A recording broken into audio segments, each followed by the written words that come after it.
우리는 지난 주일에 성령 충만은 관계에서 드러난다라는 말씀을 함께 나누었죠. 여러분 기억나시죠? 이 성령 충만은 예배 시간에만 드러나는 것이 아니라, 찬양할 때만 드러나는 것이 아니라, 이 성령 충만은 가정에서 드러나고, 우리의 말투에서 드러나고, 우리의 태도에서, 특별히 가까운 사람을 대하는 그 방식에서 드러난다고 함께 말씀을 나눴습니다. 오늘 이 시간, 이 금요일에는요, 여기서 한 걸음 더 들어가 보기를 원합니다. 왜 우리의 관계가 이렇게 힘들까요? 여러분 다들 이런 경험 있으시죠? 가까운 사람 때문에 더 쉽게 무너지기도 합니다. 사랑하는 사람이 분명한데 나도 모르게 말이 쉽게 나가고 거칠어질 때가 있어요. 왜 교회 안에서도, 가정 안에서도 내 마음이 이렇게 흔들릴까요? 가만히 돌아보면요, 이러한 관계들이 흔들리는 이유는 큰 사건들 때문이 아니죠. 아주 작은 말 한마디 때문에, 순간적으로 훅 올라오는 이 감정 때문에, 때로는 상한 마음 때문에 이 관계들이 깨어집니다. 참아야 되는 순간에 참지 못하고, 멈춰야 되는 순간에 멈추지 못하고, 기도해야 될 순간에 내 반응이 먼저 튀어나올 때 우리는 어떻게 됩니까? 깨어진 관계를 경험합니다. 그렇습니다. 대부분의 이 문제의 원인은 나도 모르게 튀어나오는 나의 반응에서 우리는 그 문제를 발견합니다. 그런데 왜 이런 반응들 왜 제어되지 않을까요? 분명히 머리로는요 알고 있어요. 참아야 돼. 그런데 입술에서는요 참지 않고 먼저 말이 나옵니다. 머리도 거치지 않는 것 같아요. 쫙 나옵니다. 마음으로는요 사랑합니다. 그런데 어때요? 표정은요 이미 굳어 있습니다. 내가 기도해야 되는 거 알고 있는데 나도 모르게 먼저 반응하는 모습을 발견합니다. 이 머리와 이 몸의 이 간격, 여러분 이 간격을 경험해 보신 적 있습니까? 아는 것과 나도 모르게 나오는 이 반응 사이의 이 간격들, 오늘 본문은요 이 간격을 우리에게 짚어줍니다. 야고보는요 신앙을 추상적으로 말하지 않습니다. 우리의 현실의 문제를 건드려줘요. 듣는 것, 말하는 것, 화내는 것에 대해서 아주 실제적인 말을 합니다. 그렇다면 성령 충만한 사람은 무엇이 다릅니까? 예수 믿는 사람은 무엇이 달라요? 성령의 다스림을 받는 사람은 세상 사람과 어떤 차이가 있습니까? 오늘 본문은요 그 답을 알려줍니다. 우리 함께 오늘 본문 1장 19절에서 20절까지의 말씀 다시 한번 읽도록 하겠습니다. 시작.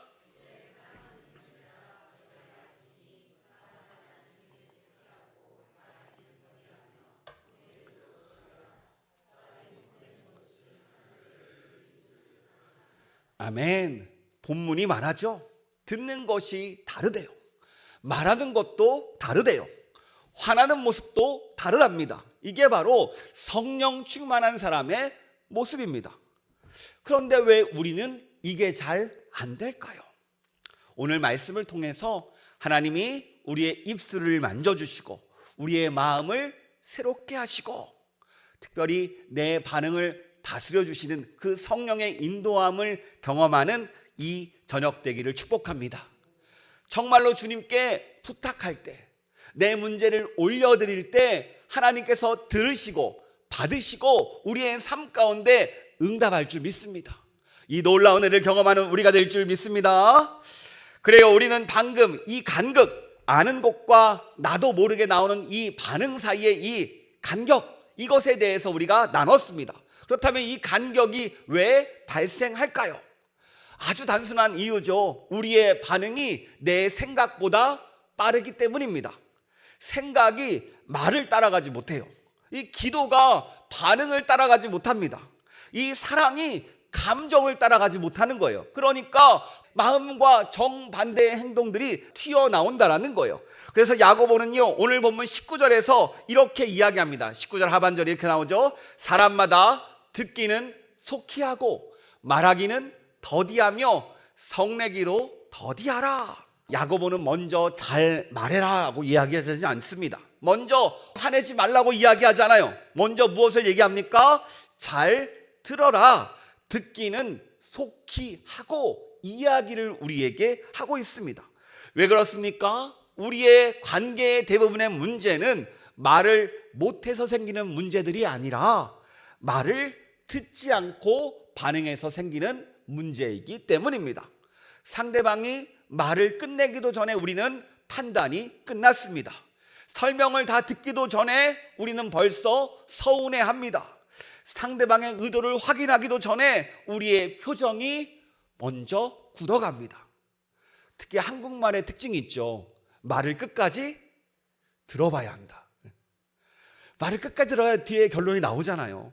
그런데 우리는요, 앞쪽 말만 듣고 때로는 어떤 단어에 꽂혀서 뒷말이 들리지 않을 때가 많아요. 그 다음에 어떻게 반응합니까? 말이 나도 모르게 세져요. 나도 모르게 차갑게 되고요, 나도 모르게 날카롭게 상대방에게 반응합니다. 신기한 것은요, 나는 평상시처럼 대했는데 나도 모르게 그렇게 반응하고 있더라고요. 그러니까 이런 상태로 서로에게 가까이 하니까 관계 가운데 흔들리고 상처를 주고받고 서로의 마음이 깨지더라는 거예요. 그런데 여러분, 왜 우리가 이렇게 서로의 말을 듣지 못할까요? 왜 듣기도 전에 반응이 먼저 나갈까요? 이것은요, 단순히 내 성격 문제입니까? 성격이 너무 급해서 생기는 문제일까요? 요즘 뇌과학자들이 아주 재미있는 연구들을 하고 있죠. 사람이 스트레스 환경에 놓이면요, 뇌에서 차분하게 생각하고 그 무엇인가 조절하는 기능이 약해진다고 합니다. 그 결과 어떻게 돼요? 즉각적이고 충동적인 행동이 나온대요. 쉽게 말하면 이런 겁니다. 어떤 말을 듣거나 어떤 상황에 처하면 이 상황이 나를 위협하는 상황이구나, 이 말이 나를 불편하게 하는구나, 이 말을, 이 상황을, 이 마음을 느끼는 순간 나도 모르게 우리는 스트레스를 받습니다. 그때 생각이 끼어들 틈도 없이 즉각적으로 우리가 반응해 버린다는 거예요. 그리고 또 신기한 연구가 있는데요, 육체가 피곤하거나 잠이 부족하면 감정이 더 예민해지고요, 반응이 더 거칠어진다고 합니다. 그러니까 내가 단순히 빠르게 반응하는 것은요, 단순히 성격 탓이 아닐 수 있습니다. 몸도 지치고 마음도 지치고 스트레스가 나에게 막 쌓이니까 이 입술의 브레이크가 풀려서 나도 모르게 나온다라는 거예요. 그러니까 환경이 나를 약하게 만들어가지고 그 약해진 틈에서 반응이 먼저 튀어나온다라는 거예요. 요즘에 저희 아들이 사춘기가 시작되었습니다. 그래서 참 네거티브예요. 부정적이에요. 뭐든지 부정적으로 반응합니다. 조용히 둘이 얘기해보면 자기도 모르겠대요. 그냥 반항심이 생긴대요. 호르몬이 문제래요. 여러분, 사실 우리가 이 문제를 묵상하는데요, 솔직하게 생각해보면 요즘 이 시대를 살아가는 게 얼마나 정신이 없습니까? 일도 많고 관계도 복잡하고 스마트폰은요 쉬지 않지 울고요, 잠도 부족하고 마음은 늘 눌려 있습니다. 이런 시대에 살아가면요, 반응이 빨라지는 게 어쩌면 당연합니다. 이 시대가 우리를 이렇게 만들어가요. 정신없이 흔들어 댑니다. 그런데 이 지점에서 우리가 한 가지 기억해야 됩니다. 바로 오늘 본문 바로 앞에 18절 말씀에 이렇게 이야기해요. 우리 같이 읽도록 하겠습니다. 그가 그 피조물 중에 우리로 한 첫 열매가 되게 하시려고 자기의 뜻을 따라 진리의 말씀으로 우리를 낳으셨느니라. 아멘. 이게 무슨 뜻입니까? 우리는 세상 사람과 다르다라는 거예요. 바로 우리는 진리의 말씀으로, 복음으로 거듭난 사람임을 다시 한번 이야기해 줍니다. 너는 예수님의 십자가로, 복음으로 다시 태어났어. 이것을 우리에게 말해요. 분명히 세상 사람은요, 스트레스를 받으면 반응합니다. 피곤하면 날카로워지고요, 억울하면 폭발하는 것은 당연한 반응이에요. 이 뇌과학이 말하는 대로 환경에 반응하니까요. 그런데 우리는 다릅니다. 우리는 환경이 나를 결정하는 사람이 아니라는 거예요. 성령으로 다시 태어난 사람이 누구라고 합니까? 우리라고 말해요. 성령의 인도함을 받는 사람이 바로 부름받은 사람이 우리라는 것을 성경이 말하고 있습니다. 이게 세상과 우리의 바로 차이예요. 그래서 로마서 8장 14절에 이렇게 말합니다. 같이 읽겠습니다. 무릇 하나님의 영으로 인도함을 받는 사람 곧 하나님의 아들이라. 우리는 하나님의 영으로 인도함을 받는 사람입니다. 그런데 우리가 분명히 하나님의 자녀임을 앞에도 고백하고 지금도 고백하고 있어요. 그런데 알고 있는데 왜 반응이 먼저 튀어나오냐는 거예요. 왜 세상 사람들과 똑같이 살아가고 똑같이 반응하고 있습니까?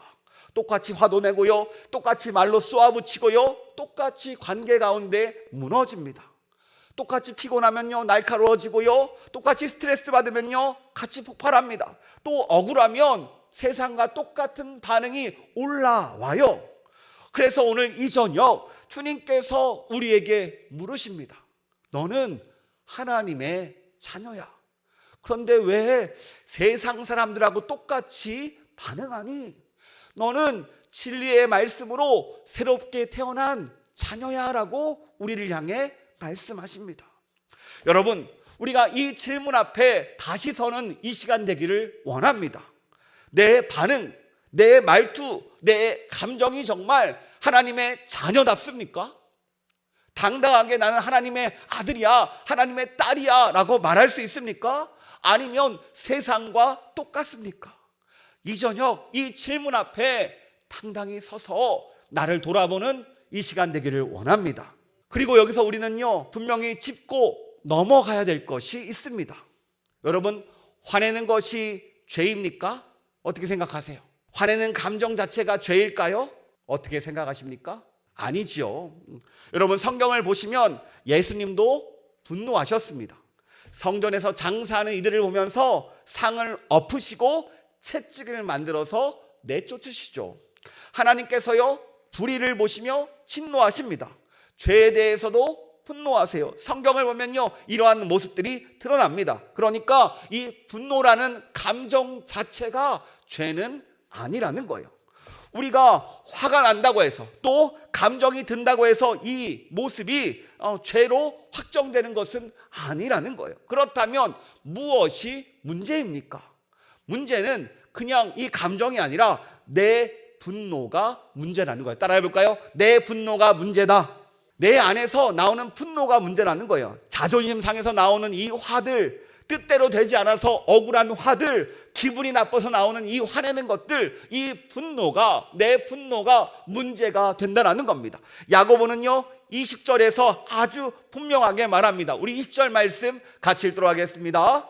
사람이 성내는 것이 하나님의 의를 이루지 못함이라. 야고보가 뭐라고 말합니까? 화내지 말라고 이야기하지 않습니다. 이렇게 얘기죠. 화내는 것으로 하나님의 의를 이룰 수 없다. 이 말이 무엇을 뜻해요? 내 감정에서 나온 분노로는요 절대로 하나님의 뜻이 이루어지지 않는다는 거예요.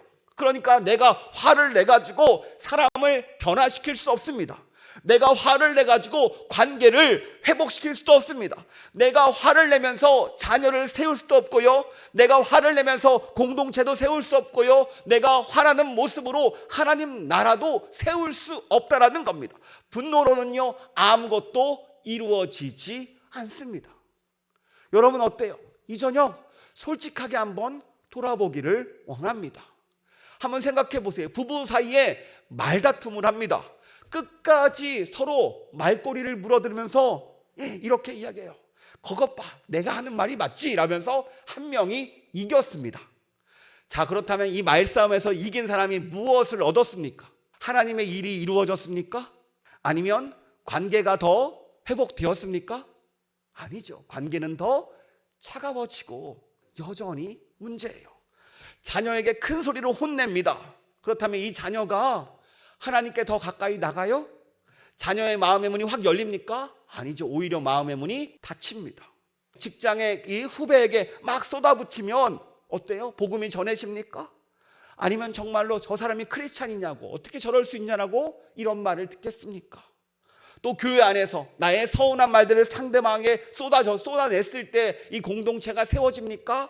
아니면 상처가 하나 더 늘어갑니까? 이 사회도 마찬가지예요. 서로 싸우기만 합니다. 죄인들의 세상이니까. 문제는 이 분노들이 어떻게 만듭니까? 분노가 오히려 악화시킬 때가 많다라는 거예요. 우리는 어떤 모습에 화를 냅니까? 내 감정이 우선될 때가 많아요. 그런데 이 문제는요, 저 역시 자유롭지 않습니다. 제가 누구한테 돌을 던질 수 있는 상황이 아니에요. 저도 이 문제로 속을 썩고 있고 내 맘대로 안 되는 모습으로 힘들어합니다. 내 분노가 나를 지배할 때가 있어요. 그래서 관계에 금이 가고 마음에 상처가 남고 저 역시 시간이 지나고 나면 부끄러움이 남는 상황이 계속됩니다. 이 문제는 제가 해결해야 될 숙제예요. 여러분 마찬가지예요. 우리의 분노는요, 내가 분노를 한번 쫙 표출하면은 잠깐 시원할 수 있어요. 나는 시원해요. 그리고 상대방에게 내 할 말 다 했다라고 만족감도 얻을 수 있어요. 그런데 그것뿐이라는 거예요. 우리가 더 깊이 들어가야 되는데 하나님의 의는 단 하나도 이루어지지 않았다라는 거예요. 분노만 쏟아서는 아무 해결책이 없다라는 겁니다. 이런 우리에게 사도 바울은요, 에베소서에서 이렇게 말합니다. 우리 에베소 4장 26절 말씀 같이 읽도록 하겠습니다. 시작.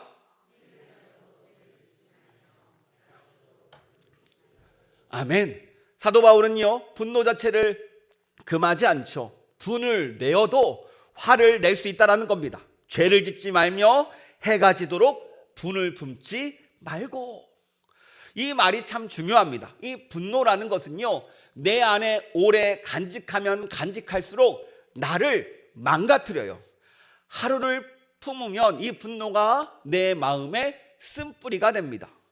일주일을 품으면요, 내 마음에 벽이 되고 담이 됩니다. 한 달을 품으면요, 이게 무엇으로 변해요? 미움으로 변해요. 그리고 1년을 품으면 이 상태가, 분노가 원수로 변합니다. 여러분 어때요? 경험이 있지 않습니까? 우리가 이 분노라는 것을 내 안에만 간직하면요, 결국 내가 망가집니다. 그리고 더 큰 문제는 이 분노를 품고 살면 어떻게 되는 줄 아세요? 내가 이 분노를 품고 사는 동안 하나님의 의가 단 하나도 이루어지지 않는다는 거예요. 내가 분노하는 동안에 기도도 안 나옵니다. 기도해도 기도가 안 돼요. 예배해도 은혜가 없습니다. 말씀을 들어도 찔림이 없어요. 이렇게 내가 하루 죽어가는 겁니다. 왜요? 내 분노가 하나님의 역사를 막고 있기 때문입니다. 분명히 우리 마음의 주인이 하나님이 되셔야 되는데 하나님을 밀어내고 내 분노가 왕이 되어버려요. 성령 충만한 사람은 어떻게 말합니까? 해가 지도록 분을 품지 말라고 이야기하죠. 오늘 사도 바울이 분노는 오늘 해결하라고 이야기합니다. 주님 앞에 내놓으라는 얘기예요. 품고 가지 말라는 거예요. 제가 항상 부부 사이에 이야기하는 것은 당일날 싸웠으면 24시간 안에 해결하라고. 오래되면 어떻게 됩니까? 점점점 원수처럼 변해가는 거예요. 여러분, 야고보가요 19절에 이렇게까지 이야기합니다. 19절 하반절에 성내기도 더디 하라. 화를 내도 더디 내래요. 왜냐하면 내 분노로 하나님의 의를 절대로 이룰 수 없기 때문에 끊임없이 성내기도 더디하라고 이야기합니다. 오늘 본문이 우리에게 무엇을 말합니까? 네가 아무리 옳아도, 네가 아무리 정당해도 분노가 하나님의 자리를 대신할 수 없다라는 거예요. 여러분, 예수님께서 분노하면 세상이 변한다면 왜 십자가를 지셨겠습니까? 세상을 향해 심판을 선언하겠죠. 분노를 선언했겠죠. 그런데 어떻게 합니까? 하나님은, 예수님이 이 땅에 오셔서 십자가를 치십니다. 그 십자가만이 우리를 변화시킬 수 있기 때문이에요. 하나님의 일은요, 우리의 분노가 아니라, 내 뜻이 아니라, 내 방법이 아니라 하나님의 방법으로 하나님이 일하시는 거예요. 여러분, 우리가 이것을 믿는 우리가 되길 축복합니다. 하나님의 방법으로 일하신다니까요. 그리고 더 나아가서 그렇다면 이제 우리는 어떻게 해야 됩니까? 이 반응들, 나도 모르게 튀어나오는 이 반응들, 이 분노를 어떻게 해결할 수 있을까요? 그래요, 목사님, 내 반응이 너무 빠른 것을 알고 있습니다. 내 분노로 하나님의 의가 이루어지는 것도 이루어지지 않는 것도 알고 있습니다. 그렇다면 우리가 어떻게 해야 됩니까? 어떻게 제 반응을 다스릴 수 있습니까? 라고 질문하면요, 결론은요, 무엇입니까? 내 능력으로는 할 수 없다라는 거예요. 따라해볼까요? 내 능력으로 할 수 없다. 왜 그렇습니까? 우리는 옛사람의 모습을 가지고 있기 때문이에요. 머리로는요, 새 사람인 것을 압니다. 그런데 이 몸이라는 것은요, 아직도 옛사람의 그 반응에 익숙합니다. 화내는 것에 익숙하고요, 분노를 터뜨리는 것에 익숙하고요, 내가 시원해지는 것에 익숙하고요, 내가 먼저 상대방을 억눌러서라도 내가 자유하는 것을 익숙하게 생각해요. 다들 경험이 있지 않습니까? 이번에는 참아야지 말하는데 비슷한 상황이 오면요, 나도 모르게 터집니다. 이번엔 차분하게 말해야지 라고 이야기하는데 상대방의 눈이 그 가시같고 왠지 감정이 터져 나오면요, 나도 모르게 또 날카로워져요. 왜 그렇습니까? 우리 힘으로 되지 않는다는 뜻이에요. 그래서 성경은요, 너의 힘으로 이렇게 하라고 말하지 않습니다. 우리가 앞에서 본 로마서 8장 14절에 이렇게 말하죠. 하나님의 영으로 인도함을 받은 사람은 곧 하나님의 아들이라.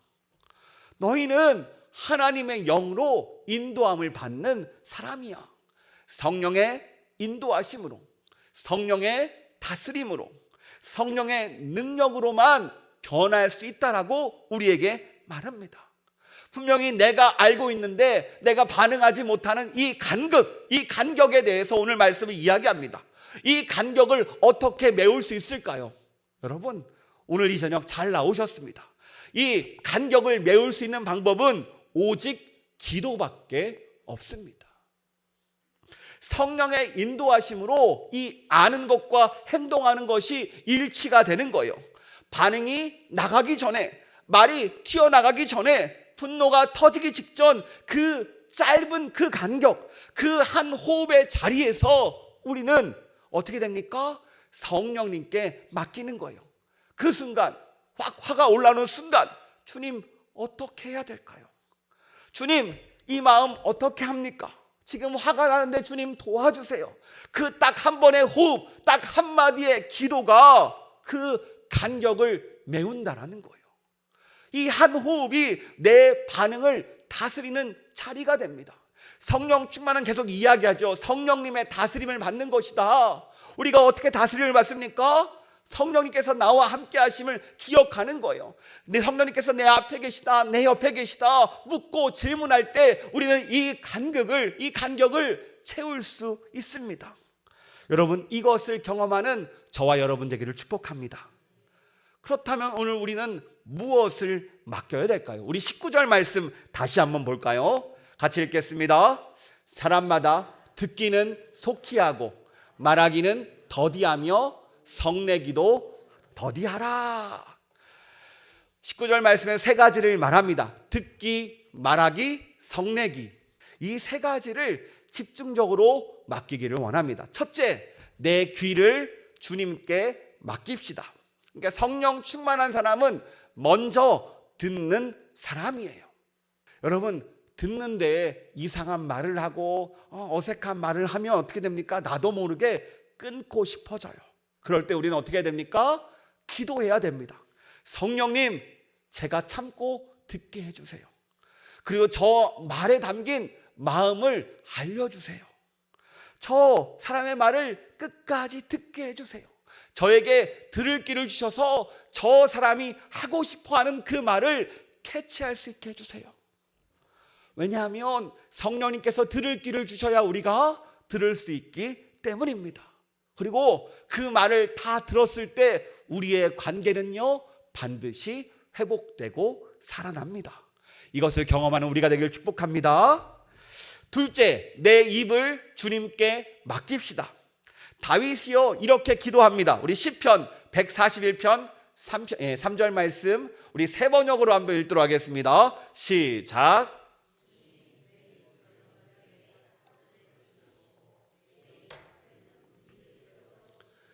아멘. 이렇게 기도해요. 내 입술 언저리에는 파수꾼을 세워주시고 내 입 앞에는 문지기를 세워주세요. 이 다윗 같은 사람도 자기의 입을 내 마음대로 지키지 못했습니다. 얼마나 답답했으면 이렇게 기도할까요? 하나님, 파수꾼을 세워서 내 입이 함부로 열리지 않도록 도와주세요. 심지어 다윗도 이랬는데 우리는 어떨까요? 더 하지요. 그러니까 우리도 기도해야 됩니다. 성령님, 제 입술에 문지기가 되어주세요. 제 말이 나가기 전에 먼저 한번 필터링 해주세요. 제 기분이 아니라, 제 마음이 아니라 주님의 마음을 전하게 해주세요.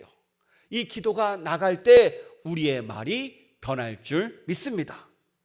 세 번째, 감정을 주님께 맡깁시다. 분명히 억울함이 있습니다. 서운함도 있고요, 분노도 찾아와요. 이런 감정이 올라왔을 때 여러분, 감정을 꾹꾹 눌러 담으면 우리가 어떻게 됩니까? 골병 들어요. 그럼 어떻게 됩니까?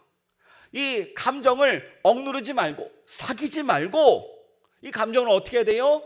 주님 앞에 가져와야 돼요. 이 기도의 시간, 이 예배의 시간, 이 성전에서 기도는요, 우리의 감정을 마음껏 풀어놓는 시간입니다.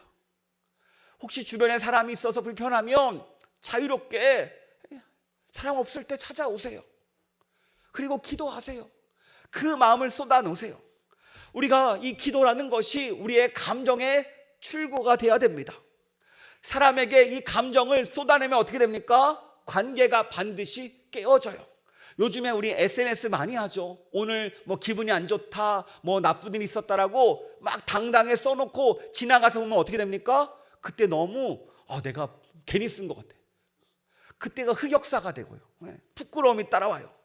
그런데 주님 앞에 나의 감정을 쏟아놓으면요, 이 감정이 기도가 되고요, 이 기도가 은혜로 변하여 나의 삶에 놀라운 역사가 임한다라는 거예요.